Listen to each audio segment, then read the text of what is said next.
안녕하세요. 저는 46살 여자입니다. 어렸을 적 우리는 제법 넉넉하게 사는 중산층 집안이었습니다. 사업을 하는 아빠는 경제적으로도 가정적으로도 든든한 존재였고, 엄마가 몸이 약한 것 빼고는 형제 4명과 우애 좋게 잘 지냈습니다. 저의 남매들은 영특하고 똑똑한 편이었습니다. 언니는 미술에 탁월한 재능이 있었고, 동생 한 명은 법조인이 되고 싶어 했으며, 다른 동생은 의사가 되고 싶었습니다. 저 역시 피아노로 제법 잘 치는데 유명 음대를 다니고 있었습니다. 그중 장남인 오빠는 차기 아빠의 길을 이어 저희 집을 든든하게 받쳐주는 기둥이었습니다. 대신 오빠는 아빠처럼 사업에 관심이 있는 것보다 교육자의 길을 원했어요. 학문적으로도 영민한 오빠는 명문대학교를 장학금으로 마친 뒤 부윤교수의 꿈을 안고 미국으로 유학 떠날 준비를 했습니다. 아빠는 우리 남매들을 위해 물심양면으로 지원해 주셨어요. 꿈을 잘 키워야 한다. 꿈을 꾸게 된다면 그것을 이룰 수도 있는 법이야. 머리로 생각하고 가슴으로 믿을 수 있다면 무엇이든 이룰 수 있단다라며 항상 좋은 조언을 해주셨습니다. 저를 비롯한 남매들은 저희 아버지를 진심으로 존경했고, 그 시절 제가 기억하는 가족이 가장 행복했던 시절이었습니다. 하지만 어느 날 행복의 여신은 등을 돌렸고 쉴 틈 없는 불행이 닥쳐왔습니다. 바로 아버지가 쓰러지신 것이었어요. 평소 혈압이 높으셨던 아버지가 IMF로 인해 회사 경영이 큰 타격을 맞게 되면서 모든 수단과 방법을 가리지 않고 회사를 지켜내려던 노력이 무색하게도 마침내 부도를 맞게 되었습니다. 이에 경영자로서 책임을 못 다한 채 아버지는 병원에 입원하신 지 얼마 되지 않아 충격으로 눈을 감으셨고, 엄마와 저희 남매들은 아빠라는 기둥을 잃은 상처로 몇 날 며칠을 슬픔으로 지내야만 했습니다. 아버지의 장례를 치르자마자 우리는 또 다시 현실을 마주해야만 했습니다. 회사의 막대한 채무로 인해 주변 곳곳에 착딱지가 붙었고, 제 경제적 상황은 나락에 떨어지고 말았습니다. 엄마 역시 큰 충격을 받아 병원에 입원했고, 저희 형제들은 한자리에 모아 어떻게 이겨내야 할지 고민했습니다. 당시 오빠는 연락을 받고 공부 중인 미국에서 돌아온 상황이었고, 언니와 저는 대학생, 동생들은 중학생과 고등학생이었습니다. 오빠는 하던 공부를 그만두고 한국으로 돌아오기로 했고, 오빠를 비롯한 언니와 저는 돈을 벌어 어떻게든 집안을 끌어나가는 쪽으로 결론을 내렸어요. 아빠가 남긴 빚과 엄마의 병원비, 동생들의 교육비까지 생각하면 일단 닥치는 대로 돈을 벌어야 했습니다. 언니는 4학년 마지막 학기에 졸업 작품 전시만 남겨놓고 휴학을 했고, 저는 2학년 재학 중 휴학했습니다. 저는 피아노 전공이라 주로 연주 아르바이트를 많이 했는데, 휴학을 하고 본격적인 돈벌이에 뛰어들면서 한 친구가 상황의 소식을 듣고 제게 정보를 하나 주더군요. 사실은 강남 쪽에 밤에 연주하면서 손님을 많이 모으는 바가 있는데, 소문을 듣자니 그쪽에 돈을 그렇게 많이 주는데 하는 애들은 그것만 한다고 너도 한번 가보는 게 어때라고 했습니다. 전 처음에는 기막힌 나머지 친구를 다그쳤어요. 너 무슨 말이 그래, 우리 집 이렇게 되니까 내가 우스워 보여? 밤에 연주하면서 손님들 맞는 일을 하면 딱 봐도 그렇고 그런 일이잖아. 너 친구도 아니야 라고 불같이 화를 냈지만 사방에 돈 들어가리 천지였던 저는 노랜 고민 끝에 결국 눈 감고 발을 찾아가고야 말았습니다. 그때 그 발을 찾아갔던 게 제 인생을 송두리째 바꿔버릴 줄은 생각도 못했네요. 나이 든 사장과 화장을 짙게 한 실장이라는 여자가 저보고 면접을 보더군요. 학교가 괜찮으니 연주 솜씨는 굳이 안 봐도 되겠고, 얼굴이랑 몸매도 뭐 그 정도면 둔수하고 우리 단골 손님들이 좋아하겠네요. 우리 반은 다른 곳이랑 다르게 수준 높고 점잖은 분들만 오셔서 크게 문제될 건 없을 거예요. 손님들 관리만 신경 쓰면 팁도 두둑하게 챙겨받아 꽤 짭짤하게 벌어갈 테니까 열심히 잘해봐요 라고 얘기를 하니 벌써부터 심장이 두근두근거리더군요. 저는 가족한테는 연습을 핑계로 당분간 학교 근처 친구네에서 지내다가 그날 밤부터 바로 근무에 돌입하기로 했습니다. 실제로 저와 같이 일하는 아가씨들은 저와 같이 응대생들이었고 전공도 가지각색이었어요. 바이올린, 피아노, 블루, 트럼펫, 튜바 등등 악기 편성 또한 다양했습니다. 주로 클래식이나 재즈를 연주했고 손님들의 호응에 따라 지목받 으면 곁으로 가서 맞춰주었습니다. 바에서 말한 대로 점잖은 고객들이 대다수 많이 오긴 했지만 간혹 멍멍이 같은 손님들도 들리고는 해서 그야말로 손님복은 복불복이었습니다. 주로 옆에서 잔을 채워주고 말도 묻어주는 일을 했지만 간혹 분위기 취해선을 넘는 위험한 제안도 많이 받기도 했어요. 그런 손님들 간상이 떼버리고 제가 벌었던 수입은 낮에 뼈 빠지게 번 수익과는 비교도 되지 않을 만큼 많았습니다. 저는 기쁜 마음에 동생에게 용돈을 팍팍 줬고 엄마의 밀린 병원비도 납부했어요. 언니 오빠는 제게 어디서 돈이 나서 그렇게 많이 쓰냐고 하는데 사실대로 말할 수 없었던 저는 어영부영 넘어갔습니다. 그러던 어느 날 바에서 피아노 연주를 하고 있던 저는 누군가의 지목을 받게 되었습니다. 악보를 두고 익숙하게 손님의 옆으로 갔는데 근데요 아저씨가 여긴 어떻게 오셨어요? 저를 지목한 손님은 다름 아닌 제가 아는 아버지의 친구분이셨습니다.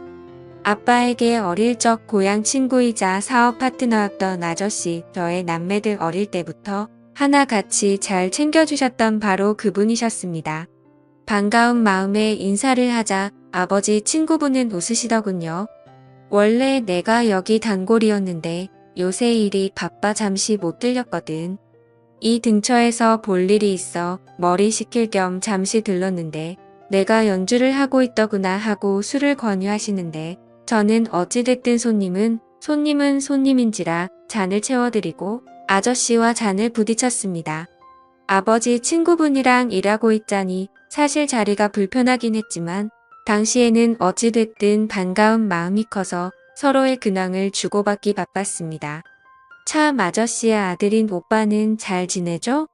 결혼했다는 소식 들었어요.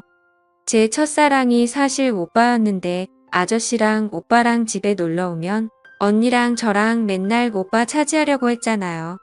아빠는 우리 속도 모르고 서로 사이좋게 놀아 말했고 그때가 불과 몇 년 전밖에 안 된 것 같은데 모든 게 너무 많이 바뀌어 버렸어요 라고 말하면서 저도 모르게 눈가가 붉어지며 눈물이 고이더군요. 아저씨는 제게 손수건을 내밀며 눈물을 닦아주고 안아주었습니다. 다 잊고 이제 새로 시작해야지. 지나간 과거를 붙들고 살아봤자 뭐 하겠니 앞으로 현실에 맞춰 살아야지.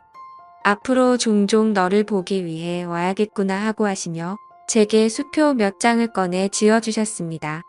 아저씨의 마음이 따뜻해 저와 얼마나 고맙던지요. 그때까지만 해도 전 아저씨가 무슨 마음으로 다가오는 건지 알 수 없었습니다. 아저씨와 저는 그 이후로 봐서 항상 만남을 가졌습니다. 처음에는 아빠 친구로서 제게 삶의 희망적인 조언도 주시고 좋은 말씀도 많이 해주셨습니다.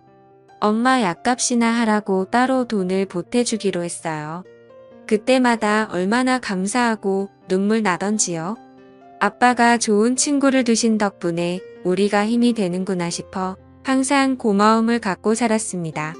그런데 점차 시간이 갈수록 집안 일부터 개인적인 일까지 대화를 시작하다가 시간이 갈수록 점차 원치 않는 말들까지 듣게 되어 당황스러웠습니다. 술에 취한 것도 아닌데 갑자기 이런 말을 하더군요. 부인이랑 정내미가 떨어진 지 오래야. 몇 번이나 아들 생각해서 계속 붙잡아 살아줬는데 영 재미가 없어. 아들도 장가 보내겠다. 나도 이제 내 청춘 좀 찾고 싶은데 요새 내가 어느 여자와 사랑에 좀 빠졌거든요 라고 얘기하면서 절 보고 제 손을 잡는데 저는 순간 온몸에 소름이 돋아 어색하게 웃으며 손을 빼내었습니다. 그래서 제 손을 다시 잡는 아저씨가 말했습니다. 너 나랑 만나볼래? 너 돈 필요하다며 이런 데서 일하지 말고 차라리 나랑 연애하면 내가 여기서 일하는 월급보다 더 많이 줄게. 여기저기 남자들과 얽힌 것보다 차라리 나랑만 있는 게 깨끗하지. 네 아버지 우정 생각해서 좀 나이 먹으면 나중에 내가 너 시집도 보내줄게라고 하며 얘기했고, 저는 도저히 못 참겠다 싶어 그 사람 얼굴에 잔을 부어버리고 자리를 박차고 나왔습니다. 울면서 집으로 막 달려갔는데 처음으로 제가 하고 있는 일이 부끄러웠다고 느껴지더군요. 돈을 벌기 위해서라면 무슨 짓이든 하려 했는데 저로 인해 결국 아버지의 명예까지 더럽히게 된 것 같아 죄스러웠습니다. 그 길로 바로 집에 돌아와서 얼마나 울었는지 모릅니다. 언니와 동생들이 간만에 만난 제 태도가 당황스러웠는지 방문을 두드리며 걱정했지만 어떠한 말도 할 수 없었던 저는 분에 사무쳐서 울기만 했네요. 저는 충격이 심해 발을 그만두었고 다시 평범한 일자리를 구했지만 쉽게 돈 버는 맛을 봐버린지라 성에 차질 않았습니다. 제 수입이 크게 줄어들자 집안은 다시 휘청거렸고 그 와중에 엄마의 심장병이 도저 쓰러져 급히 수술이 잡혔습니다. 생활비와 빚만으로 허덕이고 있는 신세의 엄마의 큰 금액에 수술비까지 감당할 수가 없겠더군요. 그렇다고 엄마 수술을 미룰 수도 없는 상황이었고요. 저는 결국 국리 끝에 아저씨한테 연락을 했고 아저씨는 우습게도 제 전화 한 통에 병원으로 달려와 엄마 수술비로 큰 돈을 서슴지 않고 내놓았습니다. 가족들은 그 시커먼 속내도 모른 채 얼마나 고마워했던지, 특히나 엄마는 감사하다며 아저씨 앞에서 감동받아 우시기까지 했습니다. 아저씨는 저희 가족들에게 힘들어도 조금만 힘내십시오. 용기와 희망을 잃지 않고 살다 보면 언젠간 볕들 날이 있을 거에 내 친구 녀석 가족이면 제 가족이나 마찬가지니까 제가 물심양면으로 돕겠습니다. 라고 든든하게 말하니 가족들 아저씨한테 다 넘어가 버렸습니다. 가족들의 환심을 산 뒤 저를 따로 불러 주소 하나를 주더군요. 이곳이 내 오피스텔 주소야. 앞으로 이곳에서 자주 보자라고 했습니다. 저는 그렇게 30여 년 차이 나는 아버지 친구와 파국의 미래가 보이는 더러운 사이를 시작했습니다. 대가로 저는 그토록 필요했던 돈을 얻었고요. 아저씨가 저를 어찌나 마음에 들어있는지 말만 잘하면 원하는 금액을 쉽게 나오더군요. 저로 인해 조금씩 집안 환경은 나아지기 시작했습니다. 언니 마지막 학기도 잘 마쳤고 동생들 학원도 좋은 데로 옮겨 원하는 대학 진학을 위해 뒷바라지를 아낌없이 해줬어요. 집도 조금 나은 환경으로 이사하게 해줬습니다. 형제들은 제가 큰 돈을 벌어오자 처음에는 그 돈 어떻게 벌었냐고 캐묻고 의심했지만 점차 자신에게 돌아오는 혜택이 많아지니 입을 다물었습니다. 제가 돈을 내놓지 않으면 살 수가 없으니 뭔가 찝찝한 일을 한단 뭐라 할 재간이 없어 아예 입을 닫은 것입니다. 처음엔 곤란하지 않아 다행이다 싶었지만 한편으론 형제들이 무서워지더군요. 그러다가 교수의 꿈을 포기한 최하권 강사로 월급쟁이 노릇하고 있던 오빠가 저를 앉혀놓고 말했습니다. 나 사실은 미국에 있는 교수님께 연락이 왔어. 내 사정 알고 장학금 지원해 주시겠다는데 일단 미국에 들어가려면 최소한의 보증금이 필요해. 내가 나 좀 도와주면 안 될까? 이번이 나한테는 정말 마지막 기회라서 그래 평생 안 잊을게 라고 말하는데 저는 오빠의 절실함이 가슴 안쪽까지 전해져와 모른 척할 수가 없었습니다. 그날 밤 저는 저를 찾은 아저씨에게 오빠가 필요한 돈을 요구했네요. 처음에는 금액이 커서 안 되겠다던 아저씨도 제가 술수를 부리자 결국 오빠를 위한 돈을 마련해 주었고 오빠는 그 길로 제게 고맙다는 말도 없이 미국으로 떠나버렸습니다. 그리고 그 이후로 20여 년이 흘렀습니다. 20년 동안 수많은 일들이 있었지만 사연으로서는 말로 못다하는 점 양해 부탁드립니다. 대강 큰 틀만 말씀드린다면 저는 그 이후로 그렇게 향후 몇 년간 아저씨의 첩생활을 하면서 아저씨 본부인에게 머리채도 잡혀보고 온갖 더러운 꼴 비참한 꼴도 당해보고 심지어 아저씨의 아이까지 갖게 되었습니다. 본부인으로 인해 집안에까지 모든 일이 알려지게 되었고 저는 가족들에게 돌이킬 수 없는 낙인이 찍혀왔습니다. 집안을 일으켜 세운 긍정적인 대가는 창으로 혹독했네요. 이혼 모가 돼버린 저에게 아저씨는 시집 보내주겠다는 약속을 저버리고 더 어리고 예쁜 여자에게 마음을 뺏겨가 버렸습니다. 아이까지 낳고 첩생활하면서 받은 돈이 상당히 있음에도 불구하고 제 수중에 가진 재산은 얼마 되지 않았어요. 허나 정작 제 도움받은 형제들은 다 잘되어 떵떵거리며 잘 살게 되었습니다. 오빠는 돌아와서 그토록 바랬던 정교수가 되었고 집안 좋은 여자와 결혼을 했습니다. 모든 형제들이 오빠의 결혼을 축하했지만 저는 초대받지 못했습니다. 해냐제가 할까봐 다들 쉬쉬했고 그건 다른 형제들의 일도 마찬가지였어요. 언니는 미대를 졸업해서 외국 사람과 결혼하고 한국을 떠났고 동생 한 명은 5급 행시에 합격해 공무원이 되었으며 다른 한 명은 의사가 되었습니다.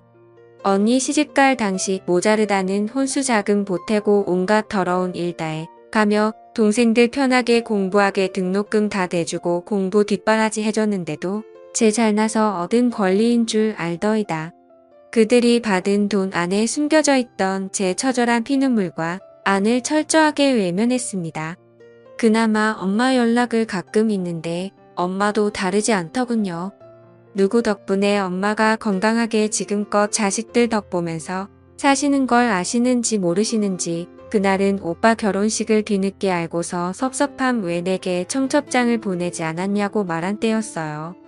엄마가 제 가슴에 대못을 박는 말을 쏟아내시더군요. 저도 한때 반짝반짝 빛났을 때가 있었습니다.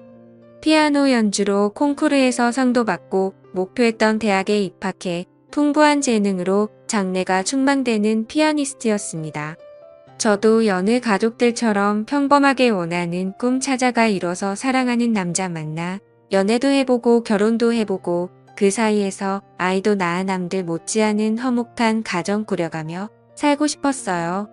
그렇지만 가족을 위해 모든 걸 다 희생했는데 그들은 단말 다 빼먹은 제 몸뚱아리가 쓸모 없어졌다고 이제와 그림자로 살려만 하는지 모르겠습니다. 창피하고 부끄러워하고 수치스러워하는 존재 크게 제 이름이 되어버린 지금의 현실을 제가 어떻게 이겨나가야 할지 모르겠네요. 게다가 제일 마음 아픈 건 지금은 저와 같이 살고 있지 않는 내 아들 대가로 그 아이를 얻은 건 엄마로서 행복이자 존재로서 불행이었습니다. 만약 제게 젊은 시절이 다시 온다면 아름다운 신의 선물 같은 싱그러운 날이 온다면 전 절대 저를 위해서만 살아갈 것입니다. 가족들이 잘 살게 된 것은 매우 기쁘고 좋은 일이지만 만일 가족들을 위해 인생을 낭비하지 않았다면 아마 부모 형제하고 등지지 않고 지금처럼 씁쓸한 결과를 맞이하지 않았을 거라 생각이 듭니다. 감사합니다.